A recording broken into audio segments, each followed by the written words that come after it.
नमस्कार प्यारे विद्यार्थियों, आप सभी 12वीं क्लास के विद्यार्थी ध्यान दें कि हमारा जो लेसन चल रहा है 12वां लेसन है 12वीं क्लास के लिए।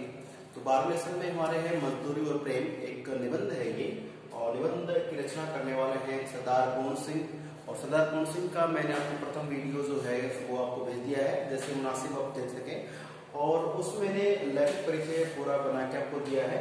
तो सरदार पूर्ण सिंह का जो जन्म है वो मतलब जब हुआ था उस समय वो जगह उसके हिंदुस्तान में थी, लेकिन आज से के समय में वो जगह है वो पाकिस्तान में है, ये ध्यान रखना है। एबटाबाद के नाम से मैंने आपको जो है एबटाबाद, तो एबटाबाद जो जगह है वो अभी वर्तमान पाकिस्तान में रावलपिंडी और लाहौर नाम की जो जगह है वहां पर इनकी शिक्षा दीक्षा हुई है। तो काफी इंटरेस्टिंग वीडियो आपके लिए है, आप देख सकते हैं उनको। अब बात करें कि जो मजदूरी और प्रेम पाठ है, ठीक है, ये सरदार पूर्ण सिंह ने लिखा, अच्छी बात है, निबंध है, ये बहुत अच्छी बात है। अब ये है कि मजदूरी क्या होती है, प्रेम का इससे क्या संबंध है, ठीक है।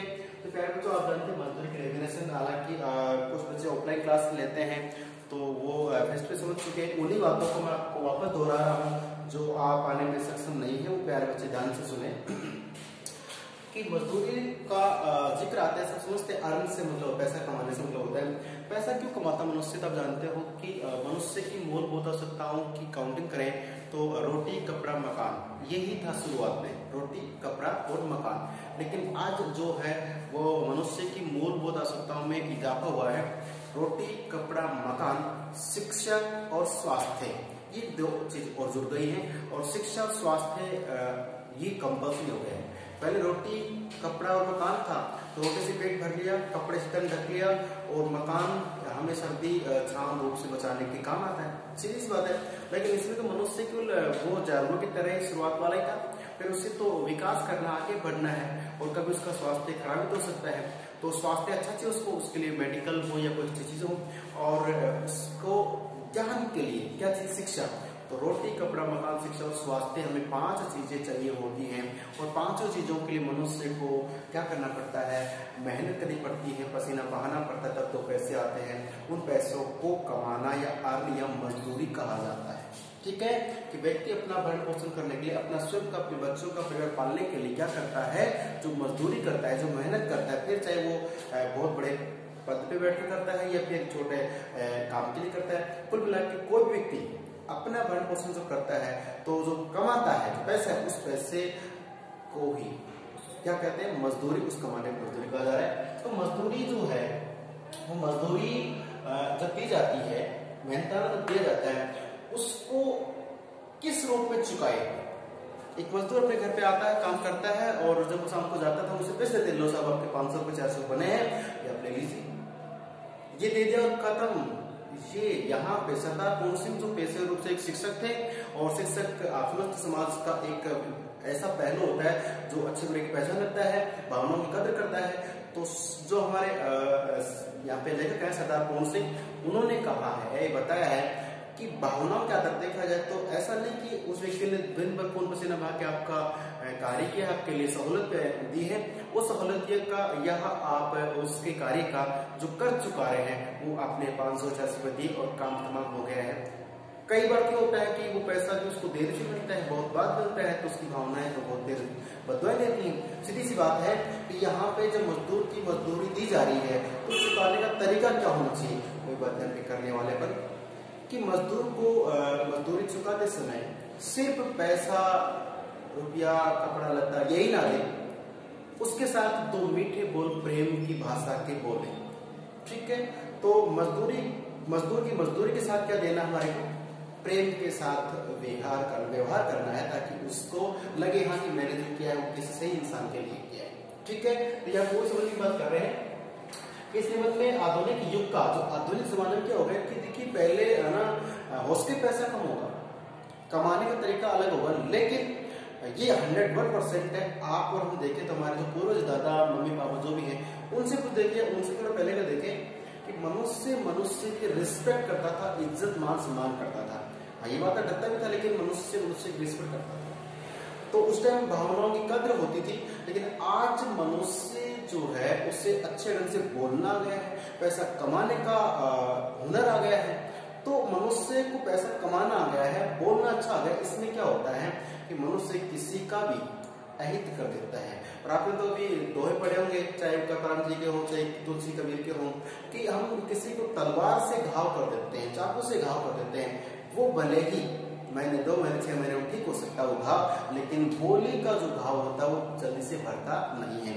इसका मतलब इस लेसन में यही सिखाया जाएगा कि मजदूर को जब मजदूरी चुका रहे होते हैं तो क्या करना है कि उसमें हमें विनम्रता के साथ में, प्रेम के साथ उसे मजदूरी देनी पड़ती है और उसका धन्यवाद ज्ञापित करना पड़ता है। उसे लगता है कि मेरी मजदूरी के साथ मुझे को जो बोनस मिला है वो मेरे जीवन में काम आने वाला। ठीक है, तो प्यारे बच्चों से दिया गया कि ये एक आधुनिक जो युग है ना, आज के जमाने में मनुष्य ने, मैंने कहा ना कि पैसे कमाने का हुनर प्राप्त हो गया है या स्कूल आ गया है, तो हम बोलकर किसी का हित कर देते हैं, पैसे के हिसाब से किसी का भी मान सम्मान का ध्यान रखे बिना ही कुछ कह देते हैं। इसलिए तो यही है कि आधुनिक युग में क्या हो रहा है कि तिरस्कार कर रहे हैं, आज के समय की आज की संस्कृति का तिरस्कार करके, और ये कहा जा रहा है, आह्वान किया जा रहा है सरदार पूर्ण सिंह के द्वारा कि मनुष्य को अपने हाथ के कला कौशल का महत्व दिखाना है। हम किसी के सामने मजबूर ना हो कि भाई दूसरा हमने काम करते रहे, निरस्त काम ना करें, अपने हाथ की कला कौशल का महत्व दिया गया है। मजदूर वर्ग का मजदूर को ऊंचा स्थान पर रखा, तो थोड़ा बड़ा बताकर ऊंचा स्थान बढ़ा करके, और ये प्रतिष्ठित किया गया है कि मजदूर की मजदूरी प्रेम से चुकाई जा सकती है, धन से नहीं। ये छोटी सी बात है, इसको आप बहुत अधिक बड़ा चढ़ा के लिख सकते हैं, मतलब सच्चाई पेश कर सकते हैं। ये थोड़े देखो जो डिफिकल्ट प्रतिकार शब्द होते हैं वो कम होते हैं, लेकिन उसको सरल शब्दों में ज्यादा हमें लिख सकते हैं। ठीक है, तो प्यारे बच्चों को बताया कि मजदूर की मजदूरी है, उसको चुकाने का सही तरीका क्या है, ये प्रश्न आ सकता है बोर्ड में। ठीक है, तो आप बताइए सीधा सा है कि प्रेम से, यानी मजदूर की मजदूरी प्रेम से चुकाई जा सकती है, धन से नहीं। अर्थात जो व्यक्ति काम, अब देखिए अब इसलिए हमें लेक्चर पढ़ना पड़ेगा, तो पूरा पाठ हम पढ़ेंगे। तो सबसे पहले बात करेंगे जो क्या है हमारा, कुछ व्यक्तियों का जीवन परिचय पढ़ेंगे, जीवन के बारे में जानेंगे। तो सबसे पहले बात करेंगे, एक तो गडरिया जो भेड़ बकरी चराने वाला होता है वो, और एक होता है किसान। किसान क्या चलाता है, किसान अपने खेत में हल चलाने वाला होता है। तो हल चलाने वाले का जीवन कैसा होता है, तो इसके बारे में आपकी बोर्ड में एग्जाम में क्वेश्चन हो सकता है कि सरदार पूर्ण सिंह ने जो भावनात्मक निबंध के आधार पे जो प्रेम निबंध है, इसमें किसान के जीवन का जो परिचय बताया है, किसान के जीवन का जो वर्णन किया है, उसे अपने शब्दों में लिखिए। तो प्यारे बच्चों, इसमें हमें मार्मिकता का वर्णन करना है ताकि लगे हम किसान का जीवन कितना कठिन, कितना समस्याओं से घिरा होता है, फिर भी उसमें एक जिजीविषा होती है, जीने की चाह होती है। ठीक है, तो देखिए इसमें देखते हैं, किसान को सरदार पूर्ण सिंह ने ब्रह्मा कहा है। क्यों कहा है, क्योंकि जिस प्रकार ब्रह्मा से जगत का निर्माण हुआ है, ब्रह्मा ने संसार को बनाया है, संसार का बनाने वाला ब्रह्मा जी है, तो ब्रह्मा ने जगत का निर्माण किया। उसी प्रकार से जो किसान है वो इस धरती से अन्न उगाता है, और अन्न उगा के मनुष्यों का पेट भरता है, और पेट भरता है तभी दुनिया चलती है। प्यारे बच्चों, आगे सरदार पूर्ण सिंह ने किसान को साधु कहा है, क्योंकि साधु की भांति, साधु किसी से कभी कुछ मांगता भी नहीं, कुछ कहता भी नहीं है, उसकी इच्छा होती है कि भगवान से भक्ति के लिए बस वो तपस्या करता रहे। और तपस्या और भक्ति विनम्रता से होती है, कमेंट करने से, चिल्लाने से नहीं होती है। तो साधु का मतलब शालीन व्यवहार करना, सज्जनता का परिचय देना, सज्जन बन के रहना, तो सारे गुण किसमें होते हैं, किसान में होते हैं, क्योंकि वो किसी से कुछ नहीं कहता है। एक पेड़, इसमें हमारे कहते हैं कि पेड़ कहाँ है, इस प्रकार पेड़ क्या होता है, मौन होता है। तो मौन व्यक्ति होता है, चुपचाप रहना, किसकी रहता है, पेड़ की। चाहे आंधी आए, बारिश आए, वो कभी नहीं कहता कि मुझे आप अंदर ले लो, भयंकर धूप पड़ रही है तो अंदर आ जाते, इसरा लेते, लेकिन बाहर जो खड़ा पेड़ है वो फिर भी हमें हवा देने का प्रयास करता है कि ठीक है। तो अब देखते हैं कि धूप में, सर्दी में, छांव में, गर्मी, कैसा भी माहौल हो, पेड़ कभी हमसे अपना उलाहना, अपना दोष नहीं रोता है, नहीं कहता है। उसी प्रकार से किसान जो होता है, किसान भी, ध्यान रखिए थोड़ा सा, उसी प्रकार से किसान भी क्या करता, पेड़ की भांति अपने जो जीवन की समस्या होती, दुख होते, किसी हमने नहीं बताता, क्योंकि उसे पता है कि समाधान तो होने वाला जो उसमें है उसी को सहन करता रहता है। तो साधु भी कहा गया किसान को, पेड़ की तरह मौन कहा गया किसान को। और बात करें इसमें यह है कि किसान कहता है, जिस प्रकार से एक साधु सन्यासी क्या करते हैं, हवन करते हैं, साधु की बात करें तो हवन करते हैं तपस्या के लिए, भगवान को प्राप्त करने के लिए। उस प्रकार से किसान क्या करता है, जो खेत है, जो जन्मभूमि है, खेत है, उस खेत को हवन कुंड कहा है। और जिस प्रकार साधु क्या करते हैं, उस हवन कुंड में आहुति देते हैं, स्वाहा जो भी है, घी जो एक सामग्री होती है, हवन सामग्री, तो उसमें आहुति देते हैं। उसी प्रकार किसान क्या करता है, अपने शरीर का होम करता है, शरीर के जैसे चाहे कितनी पीड़ा हो, गर्मी लगे, सर्दी लगे, लेकिन फिर भी पूरे शरीर को कष्ट देते हुए उस खेत रूपी हवन कुंड में अपने आप को होमता है, अपने आप की आहुति देता है, अपने खून पसीने को बहाता है, अपनी खुशियां, अपने सुख चैन सबको रोक करके और अपने आप को लगा देता है किसमें, उस खेत रूपी कुंड में आहुति देता है। और फिर जैसे साधु संन्यासी से आहुति देते हैं तो उसमें से मान लो भगवान प्रकट होते हैं या आवाजें आती हैं और उनको विष पूरी की जाती है।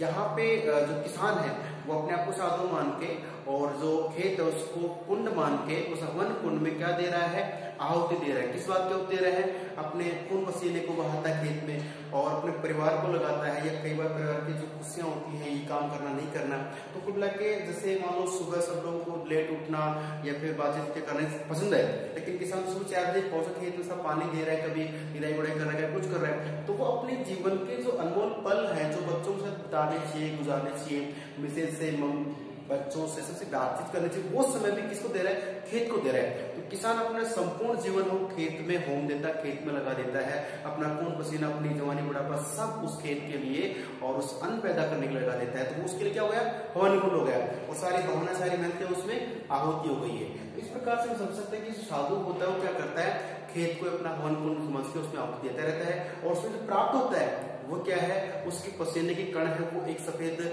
कपास के रूप में पैदा हो रहे हैं, सफेद पुष्प के रूप में पैदा हो रहे हैं, या फिर उसका पसीने से जो लाल अनार बनता है वो उसका रुधिर हो सकता है। ये सारी बातें डिस्कस करते हैं कौन, सरदार पूर्ण सिंह। ठीक है, तो प्यारे बच्चों, किसान को एहसास नहीं रहता किस चीज का, न कभी तुम जब किए है, वो जब क्यों करेगा, समय नहीं उसके पास में, और न कभी तब करता है, तब करता है, और न ही उसने कभी विद्या का अध्ययन किया, विद्या क्या, ठीक है, न विद्या ज्ञान लेता है, न ही संध्या वंदन करता है, शाम कब हो जाए उसे पता ही नहीं चलता है। हाँ ठीक है, अंधेरा हो गया, ठीक है, घर चल पड़ता है, खाना खाया, सो गया, वापस उठा और उठते क्या करता है, सबसे पहले अपने फल को नमस्कार करता है कि मेरा भगवान तो मेरा हल ही है। हल को आज तो खैर फैसिलिटीज बढ़ गई है, पहले किसान अपने लकड़ी का लंबा सा हल होता था, ऊंट या बैल से हल चलाते तो उसको हल को लकड़ी का जो है कि उसको कंधे पे लेता, बैलों को आगे लेके चलता और इस अंदाज से खेत में पहुंचता था। अपने हल को नमस्कार करता है, वो इसकी भगवान है, वो इसकी रोजी रोटी होती है। तो पहले बच्चे किसान का जो जीवन है इतना इंपॉर्टेंट हमें पढ़ेंगे, इन्हें संध्या वंदन शाम का समय का ध्यान रहता है, केवल त्याग उसका जीवन का लक्ष्य है और मेहनत करके अपने परिवार को, अपने समाज को बनाने का प्रयास करने वाला किसान है। उसके इस जीवन से हमें बहुत कुछ सीखना है और उसके जीवन की समस्याओं को हम दूर कर पाए तो ये सोचना हमारा कार्य है, महत्वपूर्ण कार्य है। तो प्यारे बच्चों, इस वीडियो को हम यही विराम देंगे। इससे अगला जो वीडियो है किसान का जीवन का परिचय पढ़ेंगे, वो थोड़ा पढ़ेंगे अगले में। तब तक के लिए नमस्कार, धन्यवाद। आप पढ़ते रहें और सुरक्षित रहें।